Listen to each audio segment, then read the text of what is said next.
ишмердүүлүктү жандандырып өтөсүн. Облус кызылары менен жолугушууда муфтий аймактагы диний кырдаал, имамдардын билимин жогорулатуу, казияттардын ишмердүүлүгүнө шарттарды түзүп берүү, жергиликтүү бийлик өкүлдөрү менен тыгыз кызматташуу, коомчулукка терс диний агымдар, ханафи мазхабы жана матуруди акыйдасы боюнча баяндамаларды жасоо, зордук зомбулукту токтотууда тынымсыз иштөө жаатында пикир алмашты. Өлкө аймагындагы диний кырдаал деген муфтияттын мындан аркы иши кандай болот деген негиздин алкагында 40 кадам деген программаны сунуштады. 40 кадам эмнелер камтылган? Жанагы үй бүлөнү бекемдөө, үй бүлө зорлук зомбулуктардын алдын алуу, диний тармактагы багыл болуп жаткандарга жанагындай терс көрүнүштөргө жол бербөө. Андан тышкары ошо муфтиятты санариттештирүү, электрондоштуруу, санарит муфтият түзүү.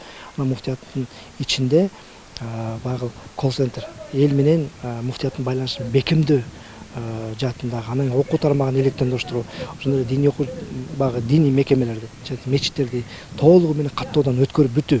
Быйылкы жыл эң приоритеттүү жумуштардын бири да. Ошондой эле социалдык тармактарда тарап жаткан ар түрдүү видео материалдарга көз салып, бул жаатта жума баяндарында баяндамаларды жасап, эл менен тыгыз иштөөнү сунуштады.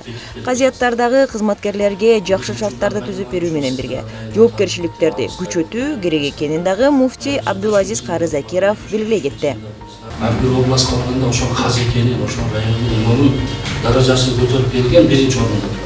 Жолугушуунун жүрүшүндө садака фитрдин топтолушун толугу менен электрондоштуруу, атайын тиркемелерди иштеп чыгуу жана жерлерде атайын көчмө жыйындарды өткөрүү, райондук хатибияттардын имараттарын түптөө боюнча да сүйлөшүүлөр жүрдү. Бүгүнкү күндө садака фитрди электрондоштуралы деп чечтик, мына белсендик десем болот.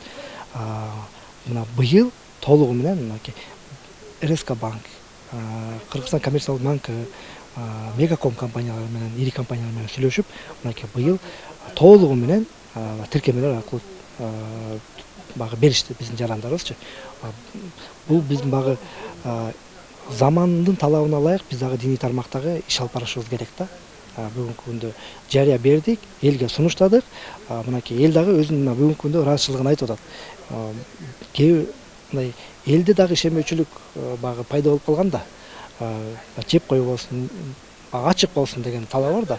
Эми биз эмне кылалы деп атабыз? Мындан ары багы тиркеме иштеп чыгып, муктаждыгы аныктап, ошонун негизинде биз садака фитрлерин максаттуу жумшайлы деп атабыз. Кыргызстандын муфтийи кесиптештерин эл менен тыгыз байланышта болууга чакырып, ишенимдүү алака түзүүнүн жана коомдун жашоосуна активдүү катышуунун маанилүүлүгүн баса белгилейт. Ал динчилдер жана коомдун бардык катмарлары менен жигердүү өз ара аракеттенүү аркылуу өлкөнүн алдыда турган актуалдуу муктаждыктарына жана көйгөйлөрүнө түшүнүү жана колдоо көрсөтүүгө болоорун айтты. Жолугушууда эң негизги багыттардын бири болгон бул региондун диний жетекчилери элге жакын болуп, алардын пикирин угуп, коом үчүн кызматташууга умтулуусу болду. Жанара Эсенова, Самаган Тайырбеков, УТРК Чүй.